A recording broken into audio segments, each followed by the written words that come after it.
નમસ્કાર વિદ્યાર્થી મિત્રો, ગુડ મોર્નિંગ. આજે આપણે ઈ કોમર્સની વ્યવસાયિક પ્રતિકૃતિઓ જોઈશું. આ મુદ્દો ખૂબ જ અગત્યનો છે પરીક્ષાની દ્રષ્ટિએ, કારણ કે આની અંદરથી ઓછામાં ઓછા 3 પ્રશ્નો પૂછાય છે, વધુમાં વધુ 4 યા 5 પણ પૂછાઈ શકે છે. માટે આ અગત્યનો મુદ્દો છે ને બહુ ઇઝી છે.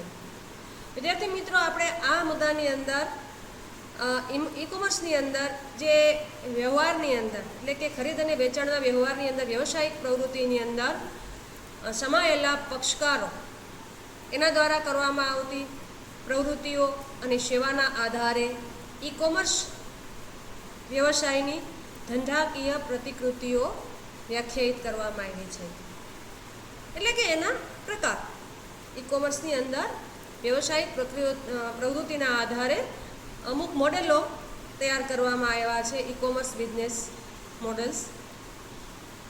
અને આ મોડેલ છે એ કેટલા પક્ષકારો સમાયેલા છે, એના દ્વારા કઈ કઈ પ્રવૃત્તિ કરવામાં આવે છે એના દ્વારા કરેલું છે. આમ તો અનેક મોડેલ આપી શકાય, પણ અહીંયા આપણને મુખ્ય 4 પ્રતિકૃતિ અથવા તો મોડેલ છે એની વાત આપણે કરવાની છે.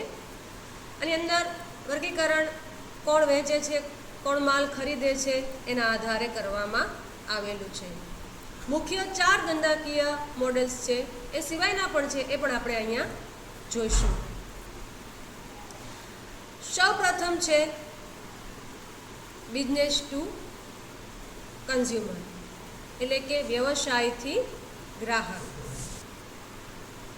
એ એક અંડરલાઇન કરજો કે B2C કોને કહેવાય, અથવા તો વ્યવસાયથી ગ્રાહક મોડલ આપણે કોને કહી શકીએ. તો જો ઇન્ટરનેટ દ્વારા વેબસાઇટના ઉપયોગથી જે વ્યવસાયિકો કે સંસ્થાઓ ગ્રાહકોને તેમના ઉત્પાદનો કે સેવાઓનું વેચાણ કરે છે, ઇન્ટરનેટ દ્વારા વેબસાઇટના ઉપયોગથી જે વ્યવસાયિકો કે સંસ્થાઓ ગ્રાહકોને તેમના ઉત્પાદનો કે સેવાનું વેચાણ કરે છે તેમને આપણે B2C મોડેલ કહી શકીએ.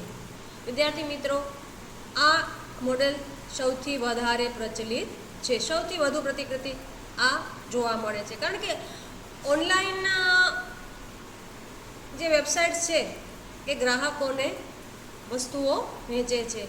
B2B C2C હોય છે, પણ એનું પ્રમાણ આના કરતાં ઓછું હોય છે. સૌથી વધુ ઇન્ટરનેટ પર પ્રચલિત કોઈ પ્રતિકૃતિ હોય તો એ છે B2C, વ્યવસાયથી ગ્રાહક, બિઝનેસ ટુ કન્ઝ્યુમર. અહીંયા કોઈ પણ વેબસાઇટ જે વેચનાર છે એ પોતાનું ઉત્પાદન કોઈ પણ વચ્ચે મધ્યસ્થી વિના ખરીદદારોને ડાયરેક્ટ કરી શકે છે. અહીંયા ખરીદદાર એક સ્વતંત્ર ગ્રાહક હોય છે. અહીંયા અંડરલાઇન કરજો કે ઇન્ટરનેટ પર આ પ્રતિકૃતિ સૌથી વધુ જોવા મળે છે. સૌથી વધારે પરીક્ષામાં પ્રશ્ન પૂછાય, નીચેનામાંથી કયું ધંધાકીય મોડેલ અથવા તો કઈ ધંધાકીય પ્રતિકૃતિ સૌથી વધારે જોવા મળે છે, તો એ છે B2C. અહીંયા ઉત્પાદન સરળતાથી આપણે અને ઝડપથી આપણે ખરીદી શકતા હોવાને કારણે આજકાલ આપણે જોઈએ છીએ કે ગ્રાહકોમાં પણ આ પદ્ધતિ વધારે પ્રચલિત છે. અહીંયા આપણે વસ્તુના છૂટક વેચાણ ઉપરાંત B2Cમાં ઓનલાઈન બેન્કિંગનો પણ સમાવેશ થાય. આ B2Cના ઉદાહરણ કહેવાય. B2Cની અંદર ઓનલાઈન બેન્કિંગ, મકાનની લે-વેચ, પરિવહન સુવિધાઓ અને તેના જેવી અન્ય સેવાઓનો સમાવેશ પણ કરવામાં આવે છે. B2Cના ઉદાહરણ તમને એમ કે નીચેનામાંથી કયા ઉદાહરણ B2Cના છે, કઈ સાઇટ B2Cનું ઉદાહરણ આપી શકાય, તો એની અંદર Amazon.com, Reddit.com, Webmart.com, Flipkart.com વગેરે આ બધા B2Cના ઉદાહરણો છે. જો અહીંયા આપણને ફ્લિપકાર્ટનું હોમપેજ આપેલું છે, હોમપેજ એટલે પ્રથમ પેજ. વિદ્યાર્થી મિત્રો, આપણે શીખી ગયા છીએ હોમપેજને કયું એક્સટેન્શન આપવામાં આવે છે, index.html. આ હોમપેજ છે. અહીંયા જો હોમપેજમાંથી ઈ બુક્સ છે એની પસંદગી કરવામાં આવેલી છે અને તમામ ઈ બુક્સની સૂચિ અહીંયા આપેલી છે. વિદ્યાર્થી મિત્રો, જ્યારે અહીંયા શું કીધું, કોઈ પણ બુક પર ક્લિક કરવામાં આવે ત્યારે આકૃતિ 4.8માં દર્શાવ્યા મુજબ લેખકનું નામ, કિંમત, વાંચકના રેટિંગ, પુસ્તકના પ્રતિભાવ, પ્રકાશકનું નામ, અને ISBN અંક અંગેની વિગતો પણ રજૂ કરવામાં આવે છે. ISBN એનું ફૂલ ફોર્મ થાય છે ઇન્ટરનેશનલ સ્ટાન્ડર્ડ બુક નંબર. શું થાય છે એનું full form? International standard book number. એ પણ રજૂ કરવામાં આવે છે. વિન્ડોના સૌથી ઉપરના ભાગમાં શું કીધું છે? Search tool. જો આ આપણને અહીંયા તમે આ જે છે સર્ચ બાર, સર્ચ ટૂલ, અહીંયા તમારે કોઈ પણ સ્પેશિયલ વસ્તુ કે બુક્સ શોધવી હોય તો તમે અહીંયા એ સર્ચ કરી શકો, લખીને તમે સર્ચ કરી શકો. તો આ રીતે આપણે સર્ચ કર્યા બાદ જે બુક પસંદ પડે એમાં બાય ધીસ બુક બટન ઉપર ક્લિક કરવાથી આકૃતિ 4.9માં દર્શાવ્યા મુજબ તેને શોપિંગ કાર્ટમાં ઉમેરવામાં આવશે. આવી જ રીતે તમે અનેક વર્ગમાંથી તમારી પસંદગીની વસ્તુ છે એ શોપિંગ કાર્ટમાં ઉમેરી શકો અને શોપિંગ કાર્ટમાંથીને તમે કાઢી પણ શકો, એનો જથ્થો પણ બદલી શકાય. ત્યારબાદ ઓર્ડરની પુષ્ટિ એટલે કે કન્ફર્મ કરવા માટે આકૃતિ 4.9માં દર્શાવ્યા મુજબ ફાઇનલી પ્લેસ ઓર્ડર બટન પર ક્લિક કરવાથી ગ્રાહકને અંતિમ સ્ક્રીન પર લઈ જવામાં આવશે. અને જો તમે ફર્સ્ટ ટાઈમ એટલે કે લોગિન કરેલું નહીં હોય તો એના માટે પૂછવામાં આવશે. બિલિંગ માટેનું એડ્રેસ પૂછવામાં આવશે. એ ઉપરાંત ઓર્ડરનો આખો સારાંશ આપવામાં આવશે અને ચૂકવણીના વિકલ્પો પણ પૂરા પાડવામાં આવશે. અત્યારે હાલમાં આપણને કીધું છે માલ મેળવ્યા બાદ ચૂકવણી એટલે કે કેશ ઓન ડિલિવરીનો વિકલ્પ પણ પૂરો પાડવામાં આવે છે. અને જેના દ્વારા પછી આપણે જે વસ્તુ ખરીદી કરેલી હોય એ ઉત્પાદન આપણે જણાવેલા સરનામા પર મોકલવામાં આવે છે. જો વિદ્યાર્થી મિત્રો આપણે પ્રેક્ટિકલ જોઈએ છીએ ફ્લિપકાર્ટ ઉપર. આ ફ્લિપકાર્ટનું હોમ પેજ છે. અહીંયા આપણે જો બુક્સ મેં ઈ બુક્સ સર્ચ કરાવેલું છે. ત્યારબાદ અહીંયા બુક્સના લિસ્ટ બધા આપેલા છે. દાખલા તરીકે આપણે અહીંથી કોમ્પ્યુટર સાયન્સની બુક પસંદ કરીએ છીએ.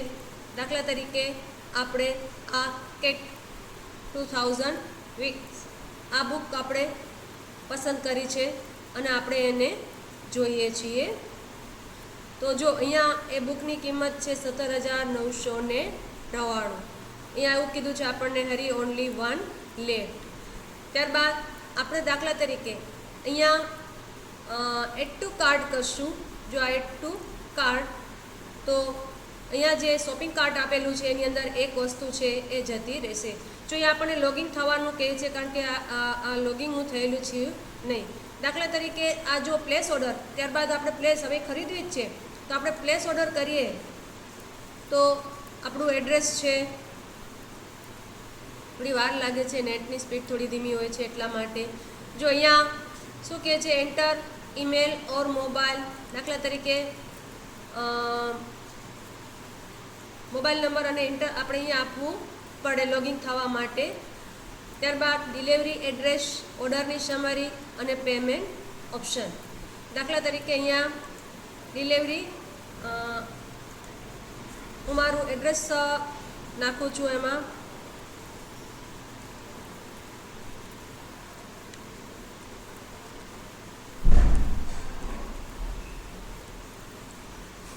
કન્ટિન્યુ. ત્યારબાદ કન્ટિન્યુ આપવાનું. પાસવર્ડ મારે નાખવો પડશે.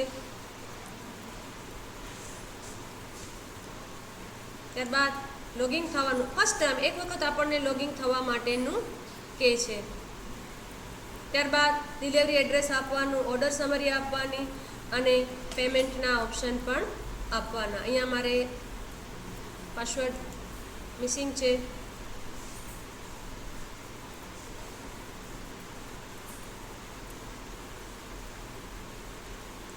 વિદ્યાર્થી મિત્રો અહીંયા અત્યારે પાસવર્ડ મને ખ્યાલ નથી એટલા માટે, અને મોબાઈલ પણ મારી પાસે છે નહીં એટલા માટે હું અહીંયા નહીં કરી શકીએ આગળ આપણે. ત્યારબાદ અહીંયા ડિલિવરી એડ્રેસ અને ઓર્ડર સમરી અને છેલ્લે આપણને આપશે પેમેન્ટ ઓપ્શન. જુદા જુદા ઘણા બધા પેમેન્ટના ઓપ્શન હોઈ શકે. તો આ રીતે આપણે જે ઓનલાઈન ખરીદી કરીએ છીએ કોઈ પણ સાઇટ ઉપરથી તેનો સમાવેશ કઈ પ્રવૃત્તિમાં થશે? B2C, બિઝનેસ ટુ કન્ઝ્યુમર, વ્યવસાયથી ગ્રાહક. ત્યાર પછીનું બીજું મોડલ છે વ્યવસાયથી વ્યવસાય. અહીંયા નામ પ્રમાણે જ આ અહીંયા ધંધાકીય પ્રવૃત્તિ જ થાય છે, ખરીદી અને વેચાણ જ થાય છે, પરંતુ અહીંયા ખરીદનાર અને વેચનાર બંને કોણ હોય છે? વ્યાપારી હોય છે. દાખલા તરીકે એક છૂટક વ્યાપારી જથ્થાબંધ વ્યાપારી પાસેથી કોઈ માલ ખરીદે અથવા તો જથ્થાબંધ વ્યાપારી કોઈ છૂટક વ્યાપારીને માલ વેચે તો અહીંયા લેનાર અને આપનાર એટલે કે ખરીદનાર અને વેચનાર બંને કોણ હોય છે? વ્યાપારીઓ. તો જ્યારે બંને પક્ષકારો ખરીદ અને વેચાણના બંને પક્ષકારો બે વ્યાપારી હોય તો એનો સમાવેશ કયા મોડેલની અંદર થશે?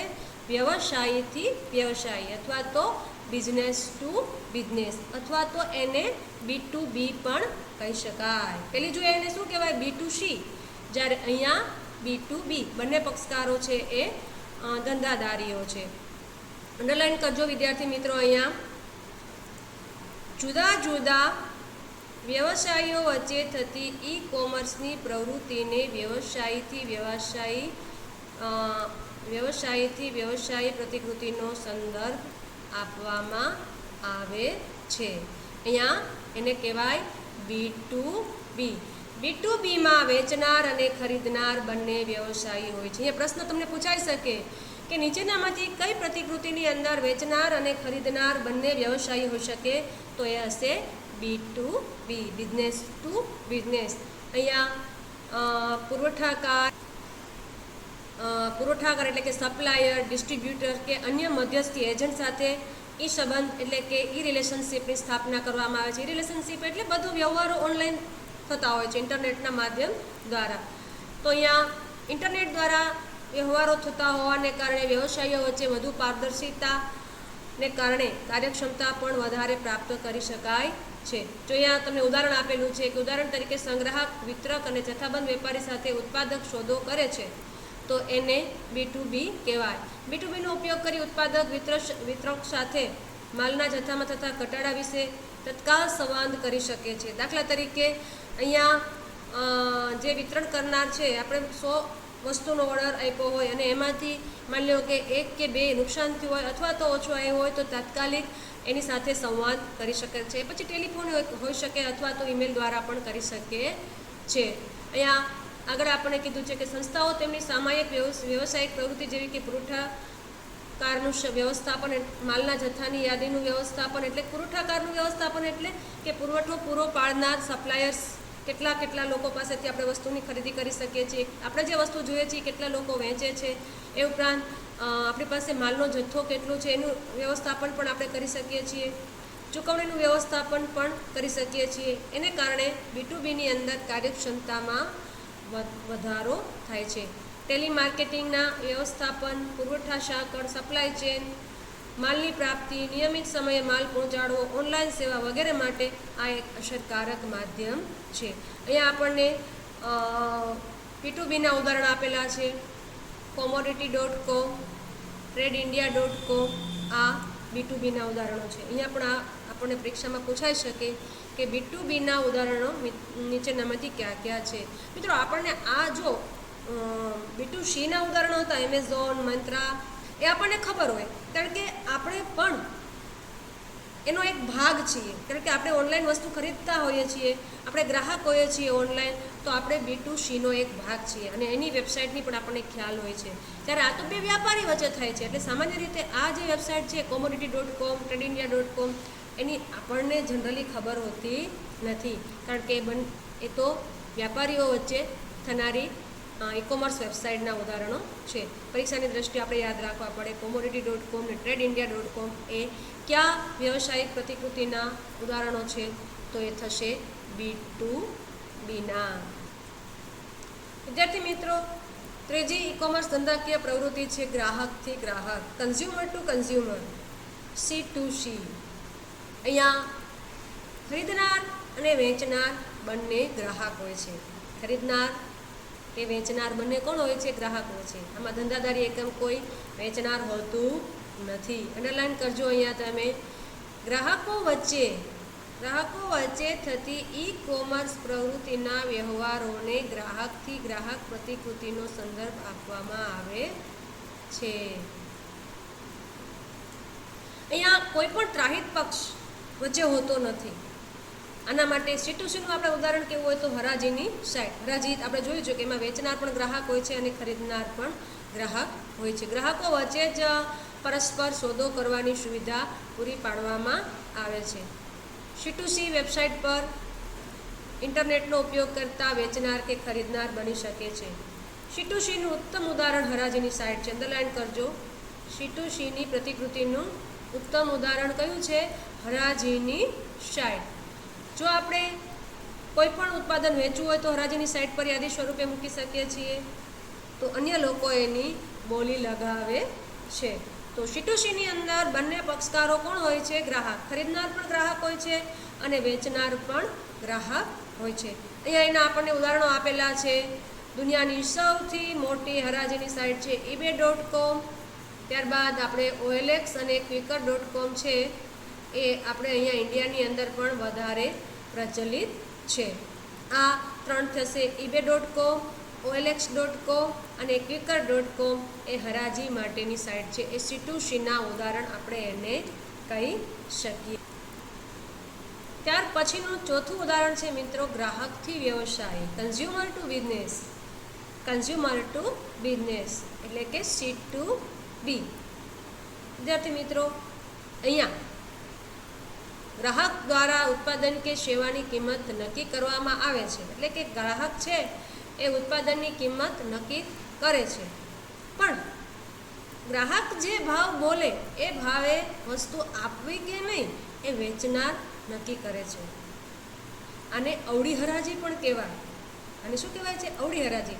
અવળી હરાજી એટલા માટે કહેવામાં આવે છે, જો હરાજીની અંદર શું હોય છે કે એક વખત ગ્રાહક બોલી લગાવે, આપણે કોઈ વસ્તુ વેચવા મૂકી હોય અને ગ્રાહક બોલી લગાવે, તો અંતિમ બોલી જે હોય એ બોલીએ આપણે વસ્તુ વેચવી જ પડે, આપવી જ પડે.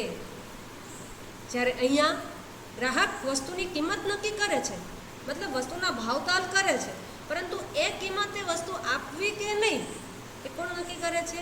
વેચનાર. દાખલા તરીકે આપણે કોઈ વસ્તુ ખરીદવા જઈએ છીએ, આપણે એક કાર ખરીદીએ છીએ, કારની કિંમત આપણને 2,50,000 કીધી.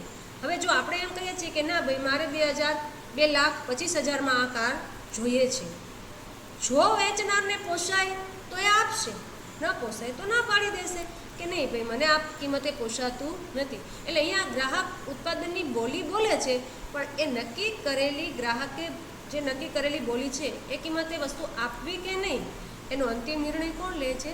વેચનાર. અહીંયા આ બોલી છે એટલે આપવું જ પડે એવું ફરજિયાત નથી. અહીંયા આપણને તમને પ્રશ્ન એમ પણ પૂછાઈ શકાય કે નીચેનામાંથી અવળી હરાજીનું ઉદાહરણ કયું છે? તો એ તમારે આવશે C2B.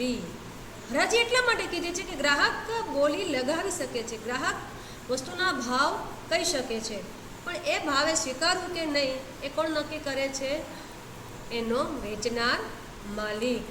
અહીંયા આપણને આ તમને આપેલું છે, પણ તમે અહીંયા વાંચશો તો તમને થોડું વધારે ઓલું લાગશે, પણ મેં તમને એકદમ સરળ ભાષાની અંદર આ વાત કરી. તો અહીંયા C2Bના ઉદાહરણ છે bidsstall.com, jitle.in. આ છે C2Bના ઉદાહરણો. અહીંયા કોઈ પણ વસ્તુ, જો આપણે કોઈ પણ વસ્તુ ઇન્ડિયાની અંદર આપણને ટેવ છે બાર્ગેનિંગ કરવાની, એટલે કે વસ્તુના ભાવ ઘટાડવાની, તો આપણે કોઈ પણ ખાસ કરીને જો આ ઓનલાઈન શક્ય નથી, ઈ-કોમર્સ વેબસાઇટ પર આ શક્ય ભાવતાલ આપણે કરી શકતા નથી. જે નક્કી કરેલી કિંમત છે એ કિંમતે જ આપણે ખરીદવું પડે છે. પણ ભૌતિક પરંપરાગત વ્યવસાયની અંદર કોઈ પણ વસ્તુ આપણે ખરીદવા જતા હોઈએ છીએ ત્યારે આપણે ભાવતાલ કરતા હોઈએ છીએ. તો પરંપરાગત વ્યવસાયની અંદર જ આ જે છે ગ્રાહકથી વ્યવસાય એટલે કે C2B એ શક્ય બને છે. આ સિવાયના આ મુખ્ય 4 હતા: B2C, C2C, B2B અને C2B. આ 4 મુખ્ય વ્યવસાયિક ધંધાકીય ઈ-કોમર્સની ધંધાકીય પ્રતિકૃતિઓ હતી. આ સિવાય પણ છે સરકારથી વ્યવસાયી, સરકારથી નાગરિક અને સરકારથી સરકાર. સરકારથી વ્યવસાય એને ગવર્મેન્ટ ટુ બિઝનેસ, આ તો G2B. સરકારથી નાગરિક એટલે ગવર્મેન્ટ ટુ સિટીઝન, જેને કહેવાય G2C. અને સરકારથી સરકાર, ગવર્મેન્ટ ટુ ગવર્મેન્ટ, એને કહેવાશે G2G. વિદ્યાર્થી મિત્રો, સરકારથી વ્યવસાય, ગવર્મેન્ટ ટુ બિઝનેસ, નામ ઉપરથી જ આપણને ખ્યાલ આવે કે ધંધાકીય એકમો સરકારની જે વેબસાઇટના વિશાળ નેટવર્કનો ઉપયોગ કરી અને વ્યવસાય સંસ્થાઓને જે સેવાઓ પૂરી પાડવામાં આવે છે એનો સમાવેશ અહીંયા થાય છે. આ માહિતી જો અહીં અંડરલાઇન કરજો કે સરકારી વેબસાઇટના વિશાળ નેટવર્કનો ઉપયોગ કરી સરકાર દ્વારા વ્યવસાયી સંસ્થાઓને પૂરી પાડવામાં આવતી સેવાઓ અને માહિતીને સરકારથી વ્યવસાયના સંદર્ભે જોવામાં આવે છે. ધંધાદારી એકમો છે આ વેબસાઇટ પરથી સંસ્થાઓને સંબંધિત કંઈ પણ માહિતી જોતી હોય, જેવી કે વ્યવસાય નીતિ શું છે, વ્યવસાય શરૂ કરવાની મંજૂરી લેવા માટે શું કરવું, વ્યવસાયના સેટઅપ માટેની જરૂરિયાતો કઈ કઈ છે, એ બધી માહિતી સરકારની સાઇટ ઉપરથી મેળવી શકે છે. એ ઉપરાંત સરકારી કાર્યાલયને લગતા ફોર્મ ભરી શકે છે. દાખલા તરીકે ભારત સરકારની જો આ વેબસાઇટ છે www.incometax.india.go.in, આ સાઇટ પરથી કરવેરાના લગતા તમામ નિયમો છે, જુદા જુદા ફોર્મ છે, ઓનલાઈન રિટર્ન ભરવાના છે, એ બધી સુવિધાઓ આપવામાં આવી છે. આ વ્યવસાયિક પ્રતિકૃતિને ઈ ગવર્નન્સની એક પહેલ શરૂઆત કહેવામાં આવે છે. સરકારને લગતી બધી જે સાઇટ્સ 3 મોડેલ છે એ ઈ ગવર્નન્સના ભાગ તરીકે જ જોવામાં આવે છે. પ્રથમ, સરકારથી વ્યવસાય દેખીતી રીતે છે સરકાર વ્યવસાયિક એકમો માટે જે કંઈ પણ વેબસાઇટ દ્વારા માહિતી આપે છે, સુવિધા આપે છે, એનો સમાવેશ G2Bમાં થઈ શકે.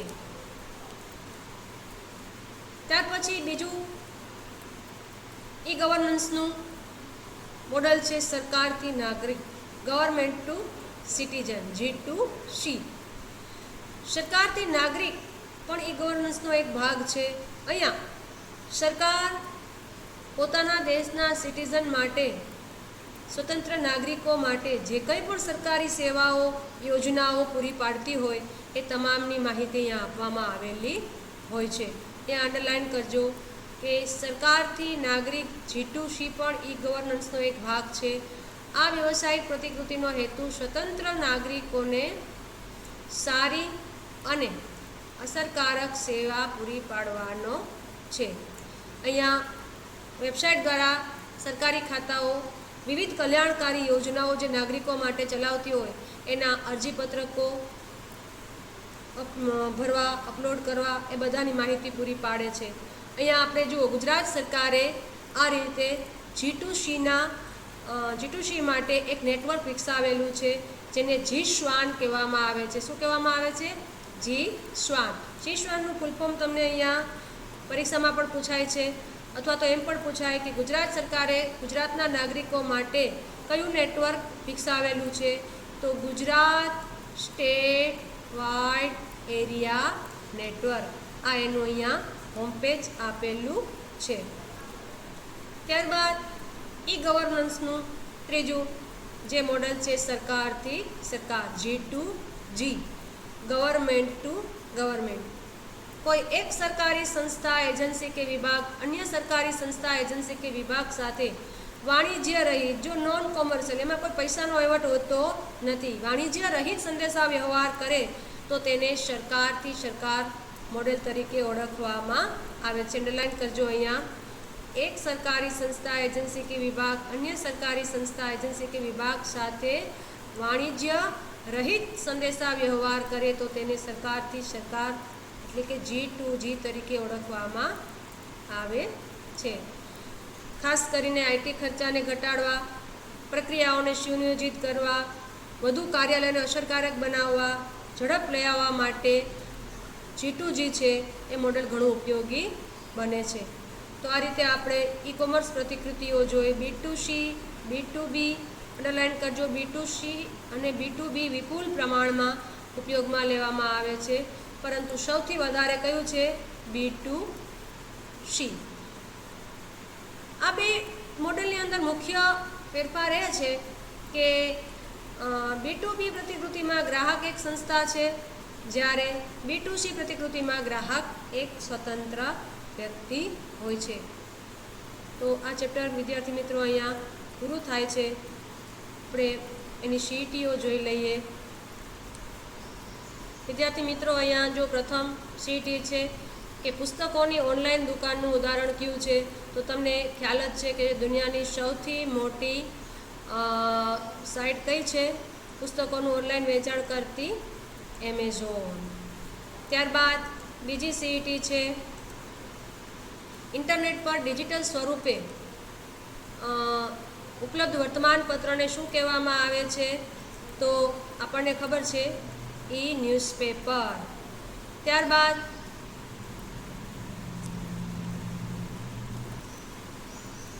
કઈ પ્રક્રિયા દ્વારા ગ્રાહકને ઉત્પાદનની કિંમત માટે બોલી લગાવીને ખરીદ કે વેચાણની સુવિધા પૂરી પાડવામાં આવે છે? તો એ છે હરાજી। ત્યારબાદ ચોથી સીઈટી છે ઇન્ટરનેટ પર કરવામાં આવતા બેંકના વ્યવહારોને નીચેનામાંથી કઈ પ્રક્રિયા તરીકે ઓળખવામાં આવે છે? તો નેટ બેન્કિંગ। કઈ વિશેષતા પરંપરાગત વ્યવસાયની છે? આપણે જોઈ શકીએ છીએ કે પહેલી જ છે કે નિશ્ચિત સમયગાળા અથવા તો સમયગાળા માટે અથવા તો વ્યવસાયના કલાકોમાં પ્રક્રિયા કરવામાં આવે છે। ઈ કોમર્સમાં નીચેનામાંથી કઈ વિશેષતા જોવા મળે છે? તો અહીંયા પ્રથમ 3 પણ છે એ પરંપરાગત વ્યવસાયની છે, જ્યારે આ ચોથી છે ઉત્પાદનની જાહેરાત ઇન્ટરનેટ દ્વારા કરવામાં આવે છે। ઈ કોમર્સ દ્વારા નીચેનામાંથી કયો ફાયદો થતો નથી? તો જો આ ઓછી કિંમત, વ્યવસાય, 24/7 સમય, ભૌગોલિક મર્યાદાનો અભાવ એના ફાયદા છે, જ્યારે આ સુરક્ષા એ એનો ગેરફાયદો છે। ઈ કોમર્સનો ગેરફાયદો કયો છે? તો કે ગોપનીયતા એ એનો ગેરફાયદો છે। ઉત્પાદન કે સેવા પૂરી પાડતા વ્યવસાયિકો કે સંસ્થાઓ ઇન્ટરનેટની વેબસાઇટ પર કઈ પ્રતિકૃતિનો ઉપયોગ કરે છે? તો એમાં આવશે તમારે બિઝનેસ ટુ કન્ઝ્યુમર। જુદા જુદા વ્યવસાયી ભાગીદારો વચ્ચે કરવામાં આવતી પ્રવૃત્તિઓને ઈ કોમર્સની કઈ પ્રવૃત્તિ કહેવામાં આવશે? બંને કસ્ટમર છે, આ બંને વ્યવસાયિક એકમો છે, તો એને કહેવાશે વ્યવસાયીથી વ્યવસાય, બિઝનેસ ટુ બિઝનેસ। નીચેનામાંથી કયું ઉદાહરણ C2C પ્રતિકૃતિનું છે? તો એ છે હરાજી માટેની શાય। ગ્રાહકો વચ્ચે કરવામાં આવ્યા હોય તેવા વ્યવહારોને, એટલે કે ખરીદનાર અને વેચનાર બંને ગ્રાહકો હોય, તો એને તમે શું કહી શકશો? કન્ઝ્યુમર ટુ કન્ઝ્યુમર અથવા તો C2C। કઈ ઈ કોમર્સ પ્રતિકૃતિને અવળી હરાજીનો કહેવામાં આવશે? તો ગ્રાહકથી વ્યવસાયી એટલે કે C2B। કઈ ઈ કોમર્સની પ્રતિકૃતિને ઈ ગવર્નન્સનો ભાગ કહેવામાં આવે છે? તો સરકારથી વ્યવસાયી। અને કઈ ઈ કોમર્સ પ્રતિકૃતિ દ્વારા એક સરકારી એજન્સી, સંસ્થા કે વિભાગ અન્ય સરકારી એજન્સી, સંસ્થા કે વિભાગ સાથે વાણિજ્ય રહિત સંદેશા વ્યવહાર કરે છે? તો એમાં તમારે આવશે G2G, સરકારથી સરકાર। તો આ રીતે વિદ્યાર્થી મિત્રો અહીંયા આપણે આ ચેપ્ટર પૂરું કરીએ છીએ। ધન્યવાદ।